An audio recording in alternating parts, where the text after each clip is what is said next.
Shaded Corner present 5 creepy and obscure unsolved mysteries.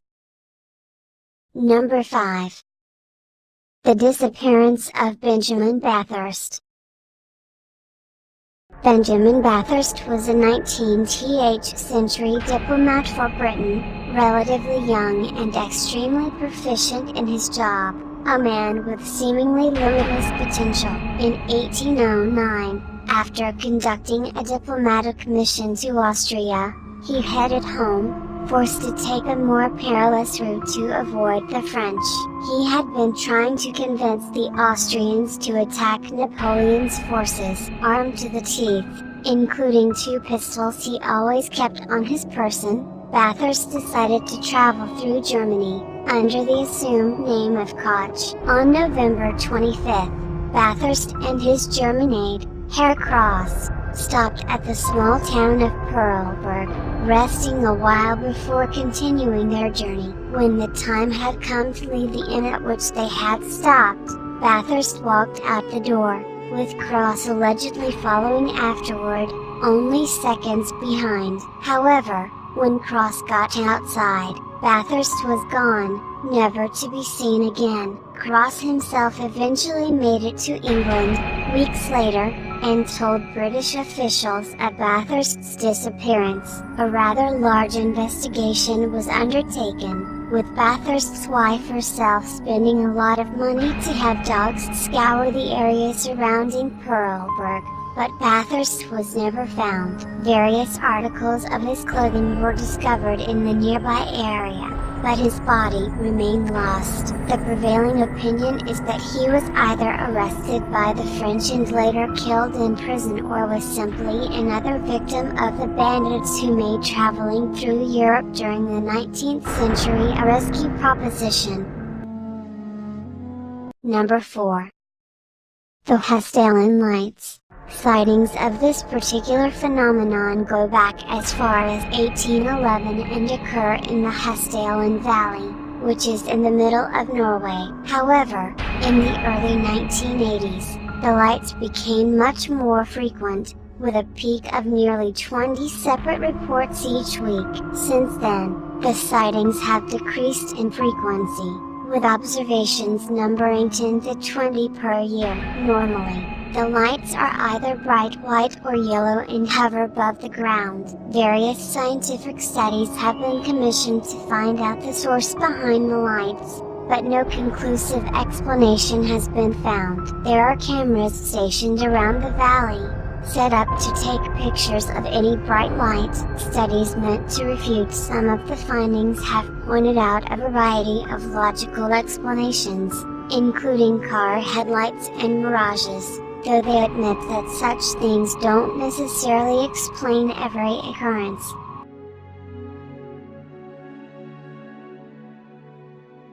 Number 3. The Big Grey Man of Ben Macdhui, known in Scotland as Amphirliath Moor.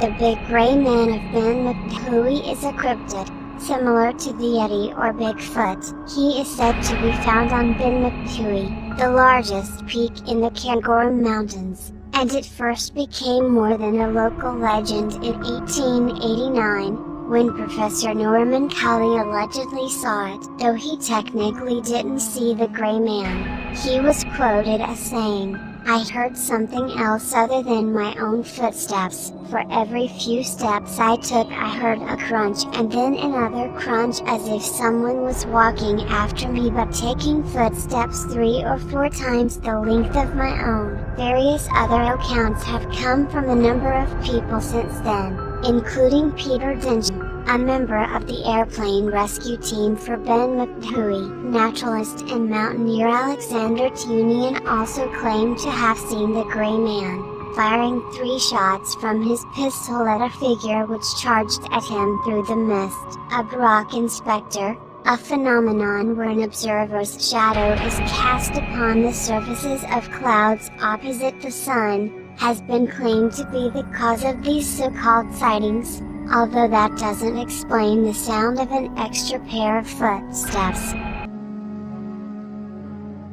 Number 2. The Murder of Julia Wallace.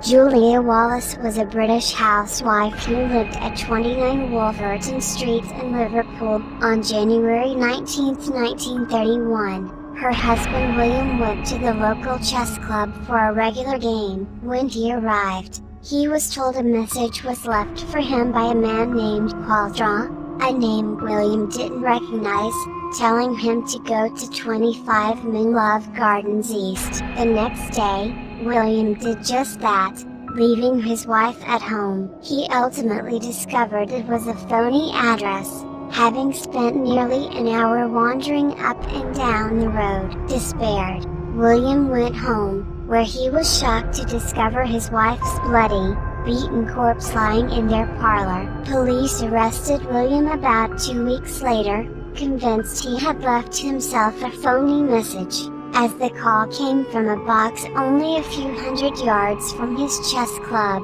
Even though most of the evidence against him was circumstantial, William was convicted and sentenced to death.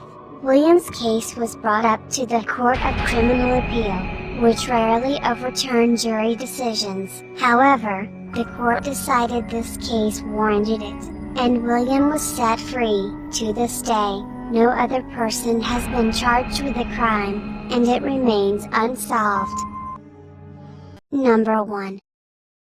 The Great Amherst Mystery. In the latter half of the 19th century, in a little town called Amherst in Nova Scotia, a woman named Esther Cox was beset by what she claimed were poltergeists. Esther lived in a house with her sister and her family. After Esther had been nearly killed by a male friend of hers, who may have suffered a psychotic break, her house began to be haunted. After spending some time at another sister's house in a nearby province because of her failing health, Esther returned to Amherst, whereupon the hauntings began again. After the poltergeists threatened to burn down the house, Esther moved in with another family, whose house became haunted as well. Part-time actor Walter Hubble moved in with Esther, as he was also an occasional paranormal investigator. He investigated the house for a number of weeks, eventually writing a popular book about his experiences, in which he claimed to have seen floating objects as well as attacks on Esther by unseen forces. To date, no explanation has been given, though some who've investigated the stories believe it was all a hoax by Esther.